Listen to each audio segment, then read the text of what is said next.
Hello world, I'm Chris Pirillo, and you are watching the LockerGnome Daily Report, or TLDR for short. A very special, I guess it's not really special. For the week it's special. I do an AMA every Friday, live for YouTube, for you specifically. AMA, Ask Me Anything. It's special. For the week. But I do it every week. But I get new questions every week, so that's a good thing. Oh, look at that. I just got a push notification from the free LockerGnome app to tell me that I uploaded a vlog in the other channel last night. That's good to know. Very happy to see you here virtually. Just so you know, I can't see you. Don't have that technology built into this camera. I was scrambling before starting the stream because I thought I had more time, and I did not. So I almost missed my cue to start streaming live. Let me go ahead and check to make sure everything's fine. Matthew Taylor says, yay, I'm early. That's a good thing. And as long as you guys can hear me, and I think you can, I have levels, unlike the broadcast earlier this week.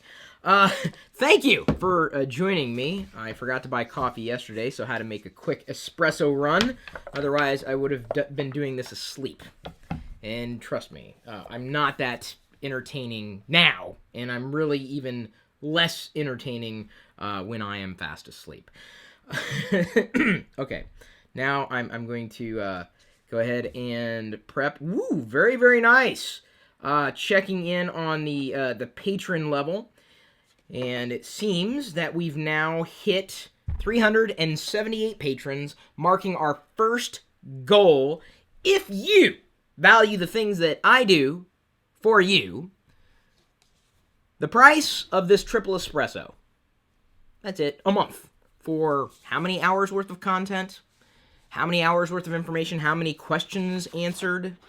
So, it's a new endeavor, if you have not been aware of that. Some people are still discovering this new YouTube channel. That's fine, that's cool.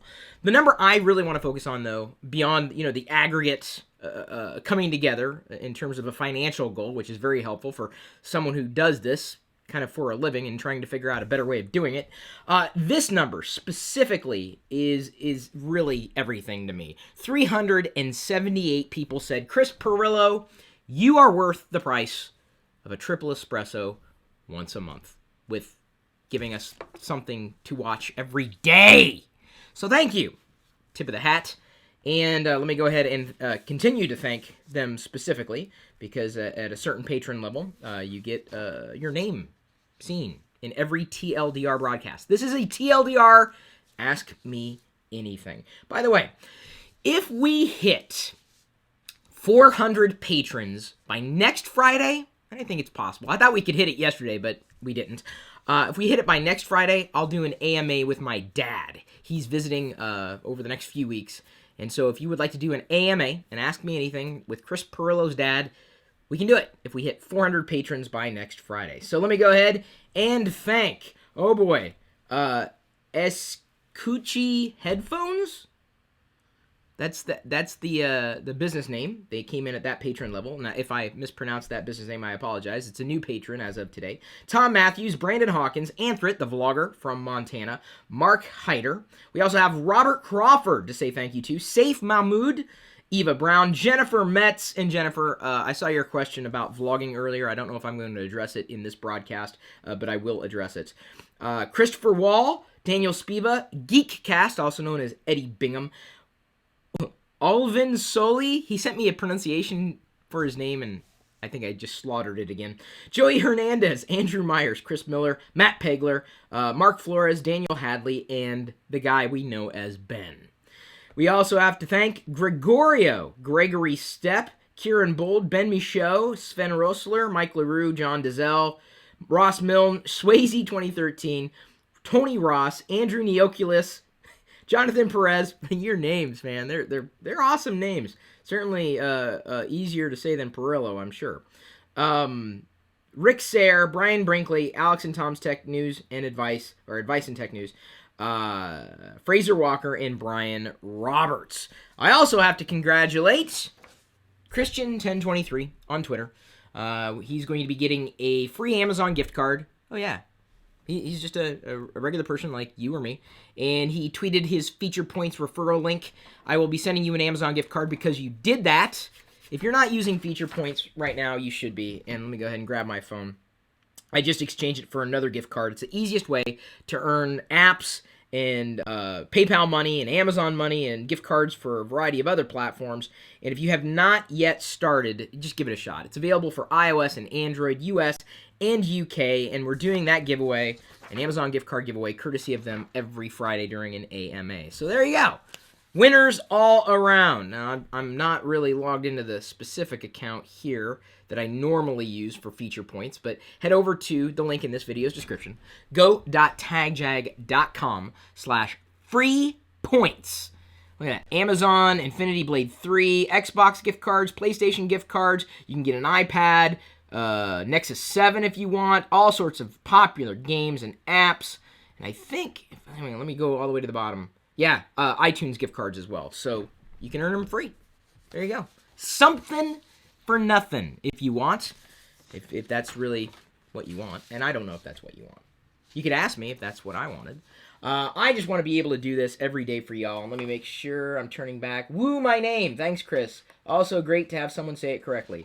Oh, how did I say it? Boy, I better say it again the same way on Monday when we're doing another live broadcast. 20 live broadcasts a month, a half hour each. What does that add up to? That's my question for you. I'm a horrible math guy. Let me also thank GoToMeeting with HD Faces by Citrix, the powerfully simple way to meet online. You can share the same screen and see each other in HD video conferencing. Start hosting a GoToMeeting in seconds from your computer or mobile device by signing up for a free 30-day trial. Visit gotomeeting.com, click on the Try It Free button, and use the promo code Pirillo, Pirillo. That's how you say my name. All right, now, that we can dispense of the pleasantries. Let me go ahead and sip my espresso.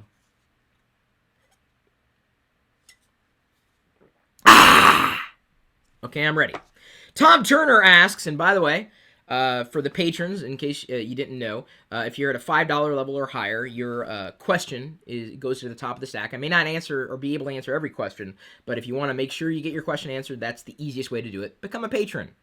If you don't want to support the things I want to do that way, that's cool. I'm just saying, I got to give bonuses somehow, and this is how I'm choosing to do it.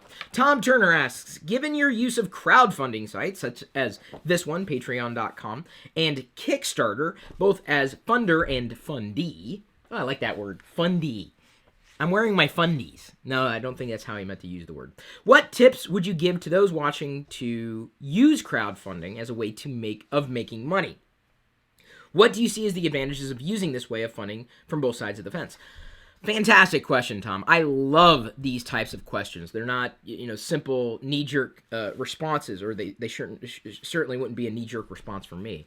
When you're creating, okay, let's say, based on my experience in doing an Indiegogo project for last year's Vlogger Fair event, I would say it was a success. Even though after all the funding came through, there were a couple people who cheated the system. There are always losers. Really, I mean, like big, fat, stupid losers who don't deserve anything that they get, who cheat the system, right? They pledge a certain amount and then back away after pledging that money. And that's the bigger challenge, I think, that Indiegogo had compared to Kickstarter. Indiegogo, you can set it up to accrue the funds as they come in, so you're good to go. And then if you achieve your goal, everyone wins. Well, the problem is some people who said, oh, I'll donate this much, and it was a larger amount, ended up using stolen credit cards. So we basically turned them into the FBI, and hopefully they were arrested. Who knows? The concept of Kickstarter, though, is that you pay your money up front, really, or after the entire project is funded, and then it's extracted from your through your Amazon connected account. So, and if it doesn't go through, then you don't get what you had signed up for. So it was a different system. What I learned was that I had a certain goal in mind for Indiegogo. Like, this is the goal. The project was to live stream the event. How was I going to get that done? It was not easy. In fact, it was pretty much impossible, given the time constraints of when we launched the project weeks before the event, to find a sponsor. It just wasn't going to happen. So someone had suggested doing that. I'm like, it's kind of late for it, but we'll give it a shot. We'll see what happens. And then I made certain goals. Each goal that I made, I thought was attainable. I believed was deliverable, and it was. And if you guys backed the project and didn't get what I said, you either missed the memo or some T didn't get crossed, and you'd have to email me, chris@pirillo.com, because I'm good on my word there. I try to set it up in such a way that I'm not going to kill myself in offering something. Like some projects will go and say, we'll give you a free t-shirt and a free this and a free that and this and that. And they overpromise, right? And they can't keep up with the demand. I mean, if it's really, really popular, it's a good problem to have, but it's also a bad problem to have. And, you know, you mentioned the crowdfunding is a good way of making money. It's not just about making money.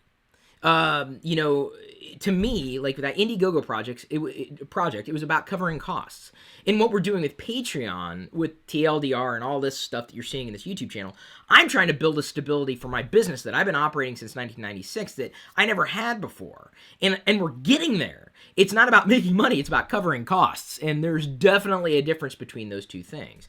So, hey, you know what? I could go and work here and do this, or I can go and do that. Either way, I've got to pay bills, right? So it's about covering costs, not just about necessarily about making money. So using crowdfunding is valuable if you have something that the other person wants that you know you can deliver. And they have to believe that you can deliver it too. What it boils down to, and I've seen so many good ideas, but you have no idea who the people are, like what they've done. Do they have the ability to pull it off? And this is the number one reason why I've stopped backing technology-related, like hardware-related Kickstarter projects. Because inevitably, the product sucks 9 times out of 10. Like, I wouldn't spend somebody else's money on it. Like, any kind of iPhone or iPad or anything like that kind of case, out automatically. Like, if it's not ready to ship there, I don't want it. Because by the time it does ship, like, it could be years from the time that I backed it. So, you know, the hardware projects I've kind of backed away from, to use that word. But to me, so there's some tips on either side. Know what you can deliver. Be able to match the expectations of somebody else. The reason why I did Patreon for TLDR is because for months and months and months, and wow, I'm only gotten through one question that I wanted to cover today. But it's a good question. This is a solid question. It was the first one asked. The reason why I wanted to do it this way is because for months people were asking, when are you going to bring back TLDR? Bring it back. That's what they were doing, really, and freaking out. And I was like, okay, calm down. I'll figure out how to do it. So I knew what they wanted, what people wanted, what people said they wanted, what at least 378. Oh, I'm sorry. This is awesome. We jumped one. 370. Wait, did we have 378 at the beginning of the broadcast? I'm horrible at numbers. 379 patrons. They said, yes, Chris, this is what we wanted. You gave us what we wanted. Here's what we can do for you. So thank you for that. So I knew I had that match, right? And so, you know, it's all that kind of combined together from a fundee and a funder from each one of those person's perspective. So hopefully that gives you some amount of value, Tom. If not, I blame doing TLDR in the morning. Next week, I'm going to be doing TLDR broadcasts live at 6 p.m. Pacific. And hopefully that'll give me enough time to wake up. Gerald Rentas asks, Hey Chris, do you think that one day YouTube will develop a similar business model to the one that Patreon has and possibly get rid of some of the ads in certain channels in the future? I don't think ads are going away, and I've detailed this many times. Ad spending's going up. The problem is more and more channels are coming online, which means it's this. Here's the pie, but instead of getting a larger slice of the pie, all your favorite producers are getting a smaller slice of the pie. And if values don't increase, and they usually don't, usually they decrease, that means you get a smaller piece of the pie and a smaller value of that smaller piece of the pie. So it's just not a good supportive model for each individual producer. It's great for the whole. Like, you may see YouTube made billions of dollars. Well, trust me, most of your favorite content producers on YouTube ain't making that much. It's just the way it is, and it's probably going to continue that way as a trend for the foreseeable future. So I don't think they're going to get rid of ads, but I think the value for producers is going to have to change and need to shift at some point in the future.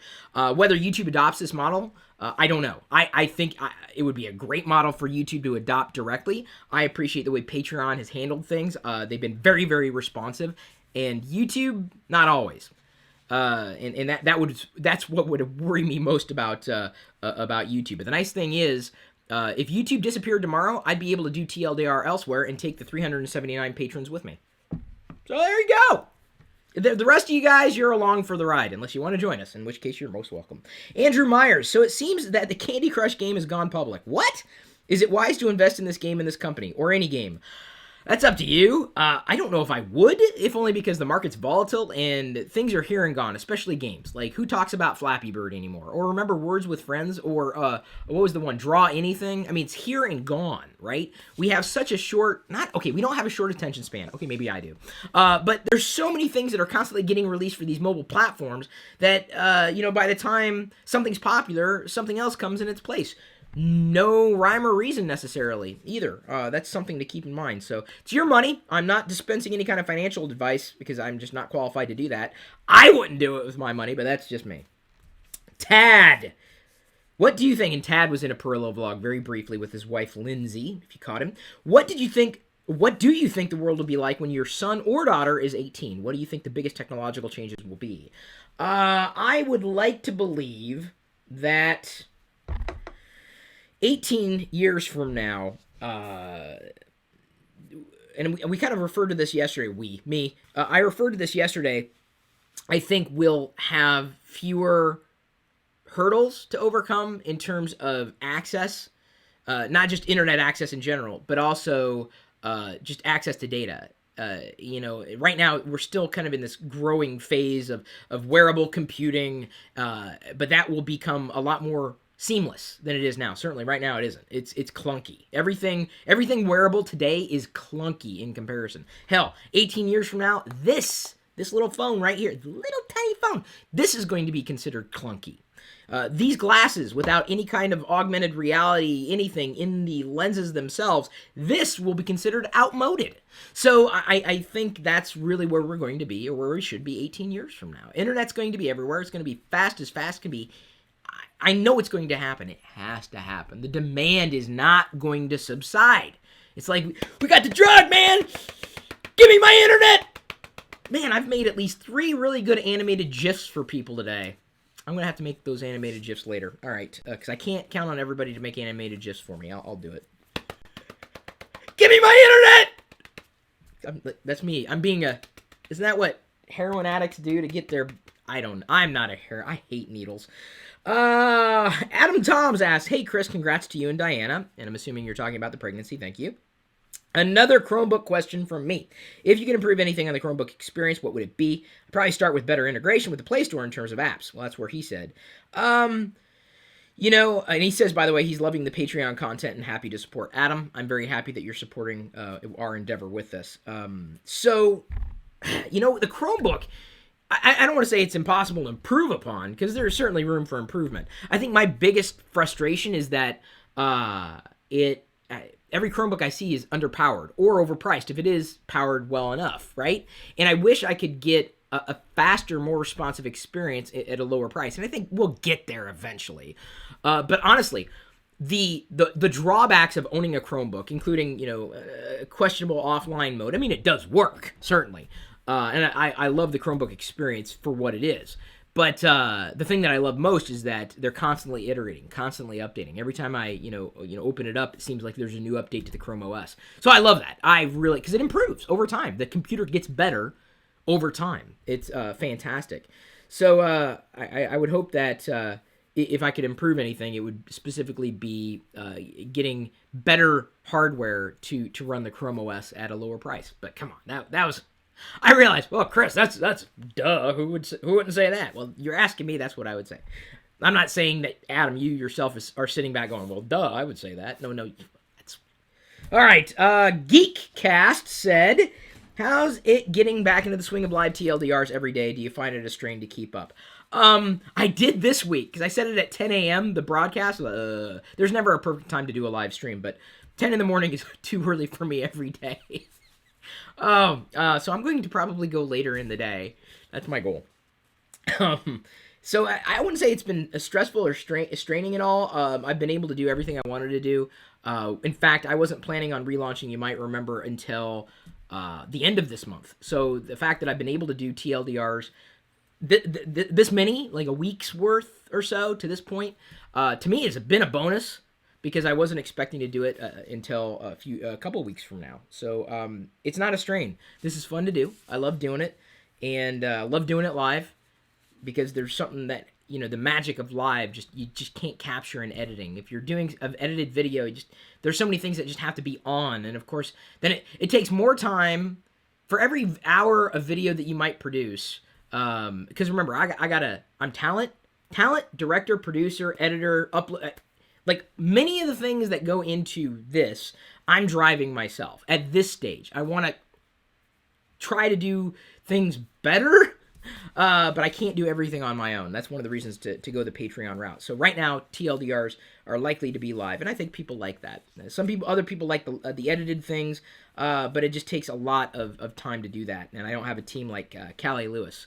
Callie's she's got a full-on team, and it's a good team. It is a solid team.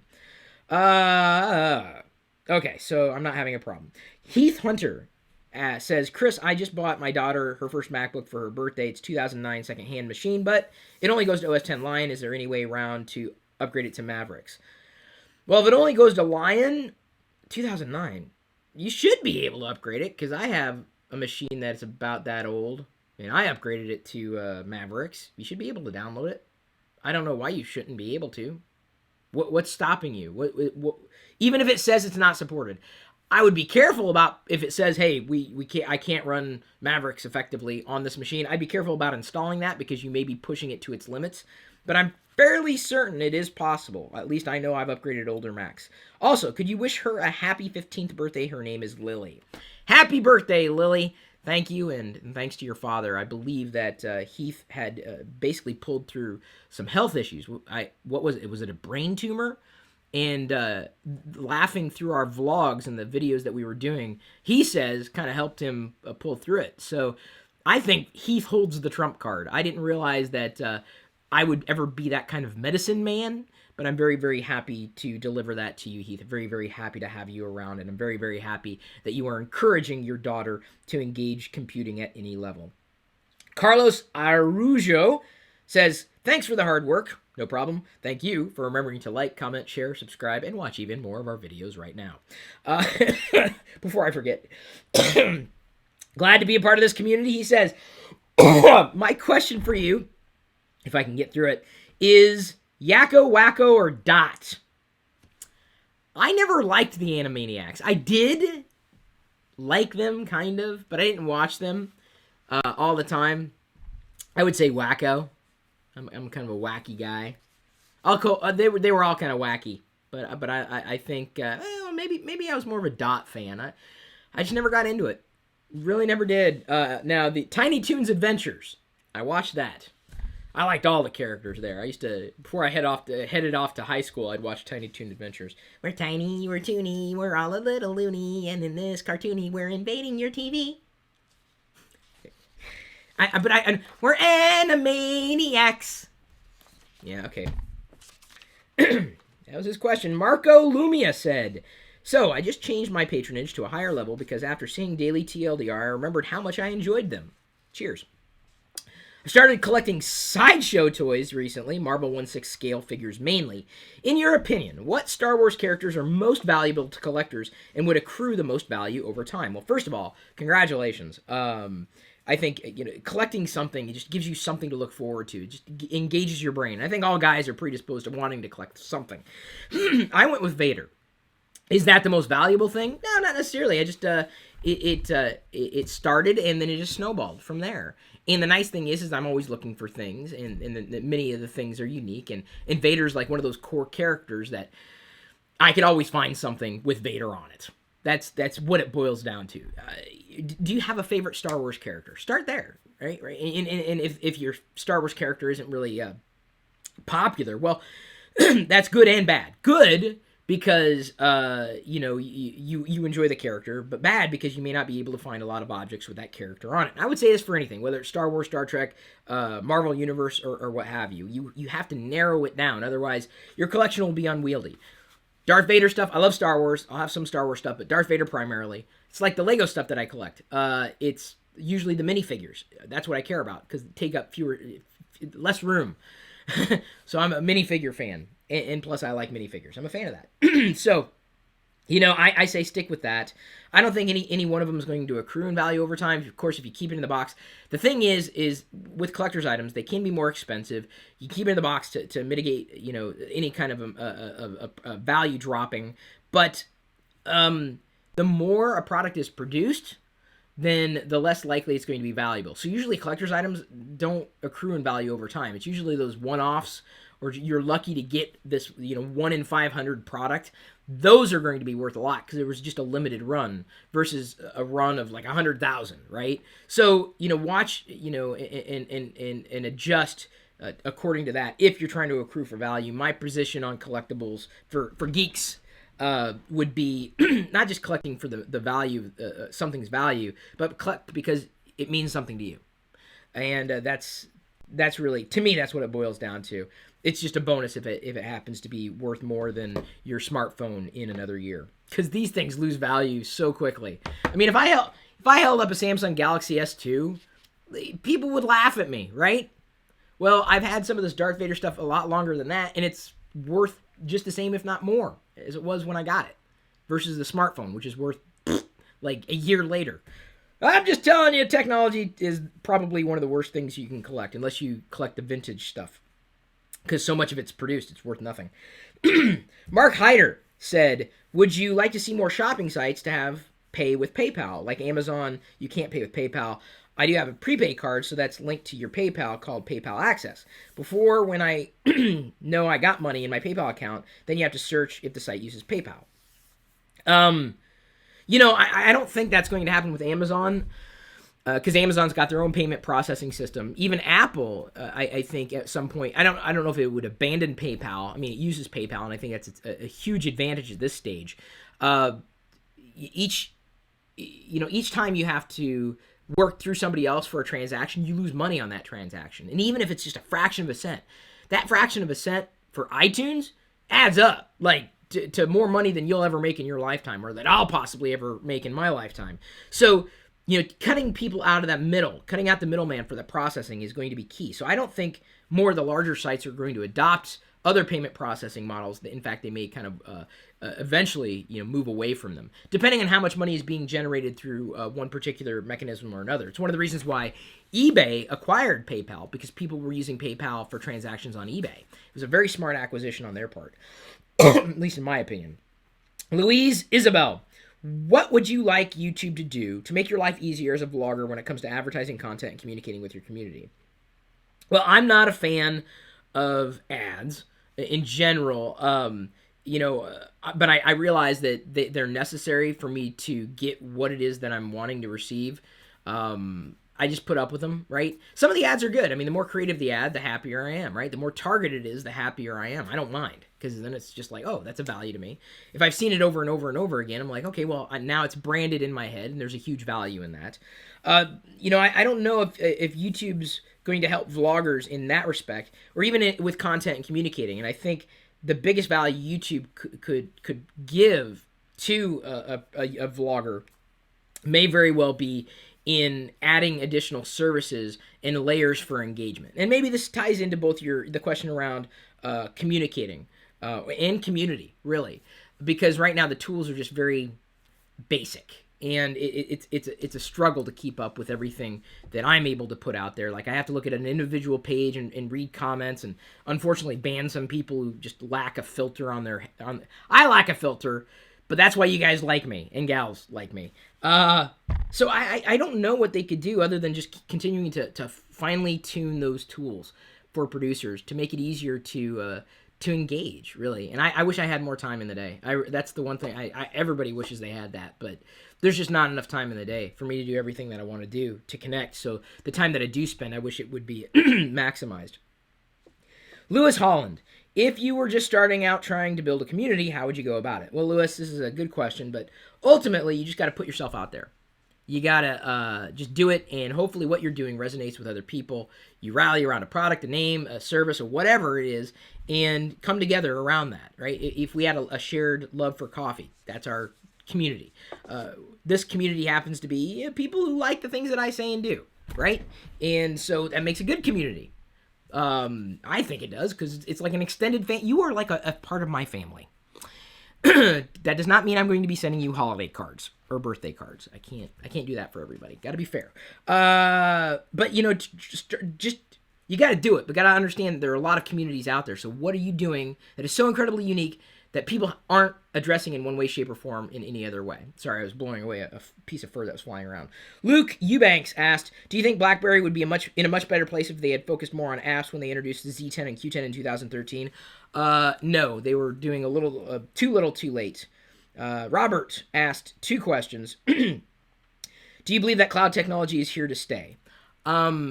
Yes, it's going to get better. I don't think it's going to disappear. And he asks, what's the best dating advice for a geek you can give? Lol. Be yourself. If you can't be yourself, who are you going to be?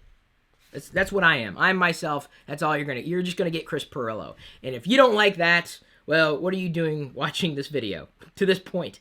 Thanks again for liking and sharing, subscribing, commenting, watching more of our videos right now. Got to remember to say all that. Tom Matthews asks, hey, Chris, do you ever think to move away from YouTube and why? No, I wouldn't. A great community here to begin with. More people don't know who I am than do know who I am. It's a ubiquitous platform, universally accessible, or as universal as it could be. So if YouTube went away tomorrow, it would be devastating. But again, I'd be very happy to take the 379 patrons with me wherever I happen to go, because YouTube's not the only place to put video online. Katrina Gonzalez asks, are you going to get your child into Star Wars like you got Diana into Star Wars? Well, she's not really into Star Wars as much as I am, but yes, the child will grow up geek. Star Wars and Lego when they can. The things that I like, of course, are going to get passed along to the child. The child is going to sit here and in their formative years are going to hear me talk about the news and analysis and answering questions. So that is absolutely going to, I'm sure, help form the child. I mean, God help me if they love sports. If they do, they'll be the geekiest sports person on the team. Oh, boy. George Barrett asks, what do you think about graphics cards coming out that can transform nearly any desktop computer into a gaming PC that has more performance than an Xbox One? I think video cards should have been used at the OS level for years and years and years for more than just gaming. And I think we're kind of getting in that stage, but PC gaming is almost a completely different subset of general PC, computing in general and gaming in general. Valuable. I'm not slagging it at all. But I think it's awesome. Hey, you got the hardware. You might as well get as much out of it as you possibly can. I think it's amazing. But in terms of comparing to the Xbox One, 2 completely different experiences, right? Console gaming, completely different. With console gaming, it's not always about the power. You want power, you're probably going to be going with a gaming PC. Duh. Not telling you anything you probably didn't already know. Oh, we've already hit the 30-minute mark. I apologize. We've run out of time. I've talked too long. I'll save the rest of the questions for next week's Ask Me Anything, because at this point I'm trying to keep them these videos around a half hour. If you want me to talk longer, that's cool. We've got our next goal set on the Patreon page. Link is in this video's description. Head over to chrispirillo.com. It's a shortcut to it. And thanks again for your support. This first week of a TLDR live on YouTube, I think, has been fantastic. I'm having fun. I really enjoy what we're doing here together. It's been a fantastic start, and you have been a fantastic part of it. Thanks again for valuing me as much as I value this cup of triple espresso. $2 a month. $3 a month. Come on. Next time you drink your favorite beverage, think, gosh, did I enjoy this as much as I enjoyed a month's worth of Chris Pirillo's videos? That's for you to answer. I don't know. It's up to you. But thank you again for your support. Thank you, everybody, for doing... I'm just saying thank you. I'm just effusive about saying thank you. I got to move on, do other things in my day, and yeah, we'll see you later.